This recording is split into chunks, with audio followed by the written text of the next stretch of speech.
আহ, আসসালামু আলাইকুম।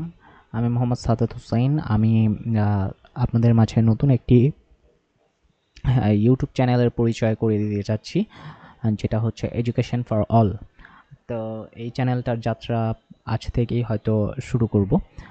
তো আহ, কি কি থাকবে বা কি কি পার্ট বা কি কি জিনিস পড়ানো হবে এখানে, কি কি জিনিস শেখানো হবে তা একটু প্রথম দিন একটু এগুলো আলোচনা করি। আহ, এখানে মূলত আলোচনা হবে ক্লাস 4 থেকে ক্লাস 12 পর্যন্ত বাংলা এবং বাংলা এবং ইংলিশ ভার্সনের ইংলিশ ভার্সনের যতগুলো সাবজেক্ট আছে সকল সাবজেক্ট পড়ানো হবে। যেমন আমি যদি বলি এইচএসসি লেভেলের ফিজিক্স 1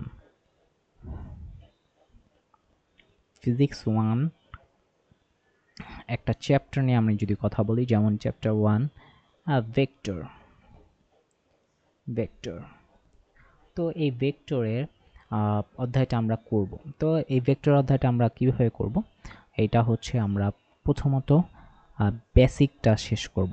ভেক্টর অধ্যায়ের বেসিক পড়ব।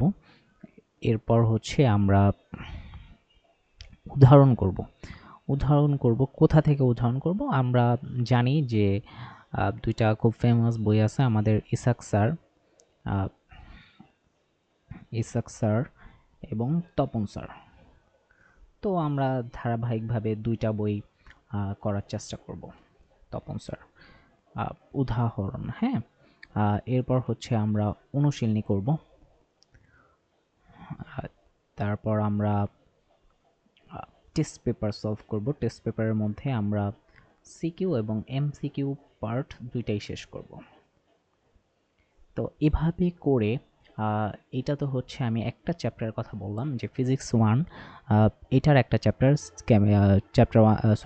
2 হবে ফিজিক্স 1-এর চ্যাপ্টার 2 ভেক্টর। এই ভেক্টর সাবজেক্টটা, ভেক্টর হচ্ছে এই টপিকটা আমরা এইভাবে শেষ করব।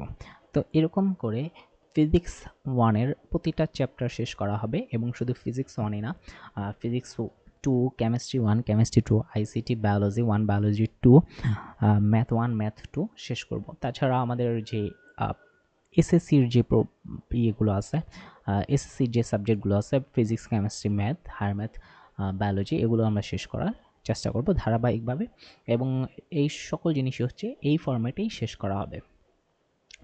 তাছাড়া আমরা যারা কমার্সে আছি তাদের জন্য হচ্ছে যে অ্যাকাউন্টিং 1-2 আছে, বা অ্যাকাউন্টিং আছে 9-10-এ। এরপর হচ্ছে ফিন্যান্স 1-2 আছে 9-10-এ, বা এসএসসি লেভেলে ফিন্যান্স একটাই। তো ওগুলোও আমরা শেষ করার চেষ্টা করব। আমি হচ্ছে মূলত সায়েন্স ব্যাকগ্রাউন্ডের, তো আমি হচ্ছে সায়েন্সের এই বিষয়গুলো হ্যান্ডেল করব, বা এগুলো হচ্ছে আমি দেখানোর চেষ্টা করব। আর কমার্সের যেগুলো আছে সেগুলো হয়তো আরেকজন দেখাবে, সে হয়তো সময়ে সময়ে তার সাথে হয়তো পরিচয় হয়ে যাবে। আচ্ছা, তো যেটা বলতেছিলাম, যে এই তো গেল আমাদের ক্লাস 4 থেকে ক্লাস 12-এর বিষয়। এরপর আরও কিছু বিষয় বলি। আহ, আমাদের আহ, ইংলিশ মিডিয়ামের ইংলিশ মিডিয়ামের যেই একাডেমিক লেসনগুলো আছে,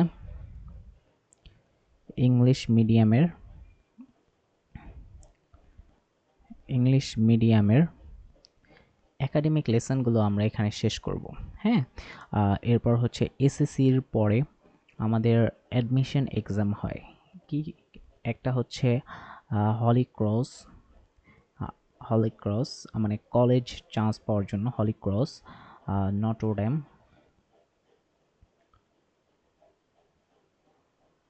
নটরডেম, আচ্ছা সেন্ট জোসেফ। খুব সম্ভবত আরেকটা কলেজ আছে যেটার নামটা আমার এই মুহূর্তে মনে পড়তেছে না, সেন্ট জোসেফ। তো 4টা কলেজ, এই 4টা কলেজে হচ্ছে অ্যাডমিশন এক্সাম হয়। তো এই 4টা কলেজের জন্যই যে মানে অ্যাডমিশন যে প্রিপারেশনটা আছে সেটাও আমরা এখানে একদম ফ্রি অফ কস্টে এগুলো শেষ করব। এবং একাডেমিক, এর আগের পেজে যেগুলো দেখালাম যে একাডেমিক জিনিসগুলো, ওগুলো আমরা ফ্রিতে করার চেষ্টা করব। আচ্ছা, এসএসসির পরে আরেকটা বিষয় আছে, সেটা হচ্ছে ডিপ্লোমা ইন ইঞ্জিনিয়ারিং।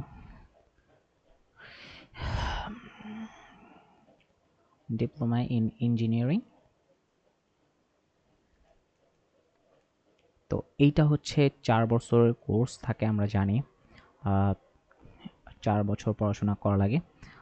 তো এইখানে কি কি জিনিস পড়ানো হয় এখানে আমি একটু বলি, অনেকে আমরা জানি না। এইখানে বিভিন্ন ট্রেড থাকে বা টেকনোলজি থাকে, যেমন এনভায়রনমেন্টাল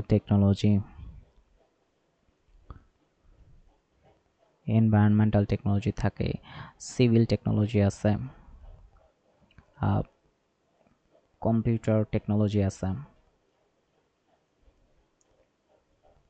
তারপর আমাদের হচ্ছে ইলেকট্রিক্যাল টেকনোলজি আছে।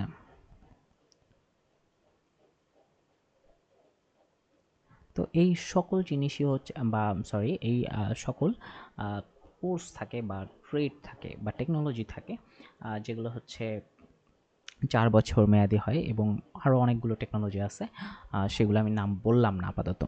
আচ্ছা, আবার এর মধ্য থেকে কি থাকে, যেমন এনভায়রনমেন্ট টেকনোলজিতে 4 বছর কি পড়ানো হবে, প্রায় 50টার মতো সাবজেক্ট কভার আপ করা লাগবে 4 বছরে। এদের মধ্যে কিছু আছে, যেমন আমি দুই একটা নাম যদি বলি, ওয়েস্ট ওয়াটার ম্যানেজমেন্ট আছে, water management, West water management পড়া লাগে। তারপর হচ্ছে আমি দুই একটা সাবজেক্টের নাম বলতেছি, ওয়াটার কোয়ালিটি ইঞ্জিনিয়ারিং আছে, ওয়াটার কোয়ালিটি ইঞ্জিনিয়ারিং আছে। আচ্ছা, এরপর আরও অনেকগুলো কোর্স আছে, যেমন এয়ার কোয়ালিটি ইঞ্জিনিয়ারিং আছে। হ্যাঁ, তো এরকম আরও অনেকগুলো কোর্স আছে, প্রায় 50টা। প্রতি সেমিস্টারে হয়তো 5টা 6টা করে সাবজেক্ট থাকে। আর সিভিলের ক্ষেত্রে আছে স্ট্রাকচারাল মেকানিক্স 1, স্ট্রাকচারাল মেকানিক্স 2, তারপর estimating and costing 1, estimating and costing 2। এর সাথে আর অনেকগুলো সাবজেক্ট আছে, এনভায়রনমেন্টাল জিওটেকনিক্যাল ইঞ্জিনিয়ারিং আছে। তো এই যে অ্যাডমিশন এক্সাম বা এসএসসির পরবর্তীতে, সেটাও আমরা ফ্রিতে করানোর চেষ্টা করব। আচ্ছা, আর কি কি থাকবে আমাদের এখানে? আরও থাকবে হচ্ছে এই যে ডিপ্লোমার যে ডিপ্লোমা যে কারিকুলামটা আছে,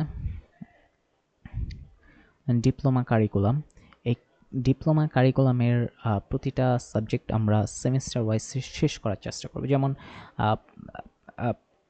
প্রথম সেমিস্টারে আমাদের বা প্রথম সেমিস্টারে হচ্ছে যেগুলো থাকে, বেসিক্স যে সাবজেক্টগুলো থাকে সেগুলো শেষ করা হবে। তো এরকম প্রতিটা সেমিস্টার ওয়াইজ সাবজেক্টগুলো শেষ করা হবে বা কোর্সগুলো শেষ করা হবে। কিন্তু এগুলো হচ্ছে একটু সময় সাপেক্ষ হবে, যেহেতু আমি একা মানুষ, একা কাজ করব।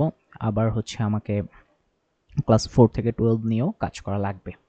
আচ্ছা, এই গেল ডিপ্লোমা বা এসএসসির পরের কথা। এরপর হচ্ছে আমাদের এইচএসসি। এইচএসসির পরবর্তীতে আমাদের যেই অ্যাডমিশন থাকে, এই অ্যাডমিশনের মধ্যে কি কি আছে? এর মধ্যে আছে এগ্রিকালচারের প্রিপারেশন হয়,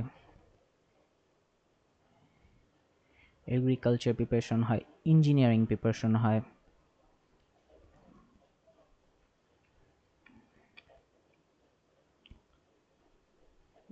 প্রিপারেশন হয়, তারপর আমাদের আছে DUET, DU, RU, CU, varsity admission, যেগুলো এমসিকিউতে হয়। এছাড়া আছে মেডিকেল। তো এই সব জিনিসের যে অ্যাডমিশন প্রোগ্রাম, যেটাকে আমরা বলবো যে অ্যাডমিশন প্রোগ্রাম, তো এগুলো হচ্ছে আমরা সলভ করার চেষ্টা করব। কিন্তু এগুলো হয়তো সময় লাগবে খুব, মানে এখনই আমি চাইলেই একদিনে করে ফেলতে পারবো না, যেহেতু আমাকে এগুলো একা করতে হচ্ছে। তো আমাকে একটু সময় দিতে হবে এগুলো করানোর জন্য। হ্যাঁ, আচ্ছা, তো অ্যাডমিশনের জন্য হচ্ছে এগুলো বললাম। এর পরবর্তীতে হচ্ছে আমাদের এটা হচ্ছে এইচএসসি অ্যাডমিশন গেল। ডিপ্লোমার পরবর্তীতে অ্যাডমিশনের কথা বললাম, ডিপ্লোমার কথা বললাম। আচ্ছা, ডিপ্লোমার পরবর্তীতে এটা বলা হয়নি, যে ডিপ্লোমার করার শেষে দুই ধরনের অ্যাডমিশনের প্রতিযোগিতায় নেমে পড়ে। একটা হচ্ছে ডুয়েট অ্যাডমিশন, আর একটা হচ্ছে জব প্রিপারেশন।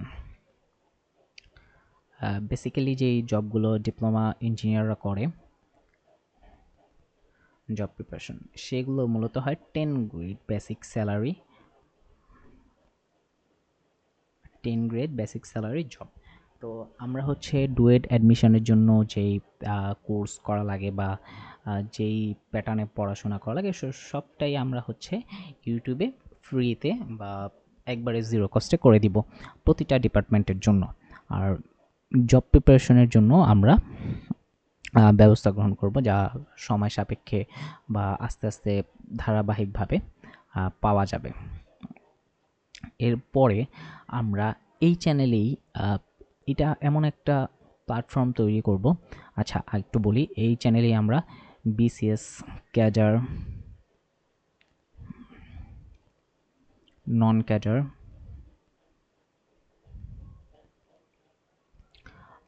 সহ ব্যাংক জব এছাড়া হচ্ছে sub assistant engineer, assistant engineer, এই যে জব প্রত্যাশীরা আছে এই বিভিন্ন ক্যাটাগরিতে যে গভর্নমেন্ট জব প্রিপারেশন থাকে, সরি এটাকে জিও বলে, গভর্নমেন্ট অর্গানাইজেশন।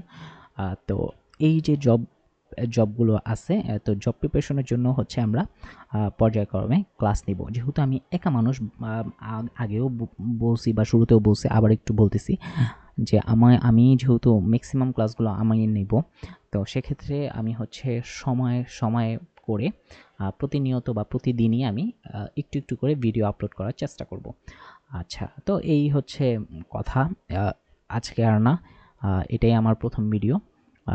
মানুষ মাত্রই ভুল, তো ভুল ত্রুটি হতেই পারে। ভুল ত্রুটি হলে অবশ্যই ক্ষমার দৃষ্টিতে সবাই দেখবেন এবং কোথায় ভুল হচ্ছে বা কোথায় শুধরানোর দরকার আছে, সংশোধনের দরকার আছে, সেটা অবশ্যই কমেন্ট করে জানাবেন যে এখানে প্রবলেম হচ্ছে বা এই জিনিসটা বুঝতে বোধগম্য হচ্ছে না। তো পরবর্তীতে এটা হয়তো সলভ করে দিব আমি বা দেওয়ার চেষ্টা করব। তো এই বলে শেষ করছি। সবাই আমার পাশে থাকবেন।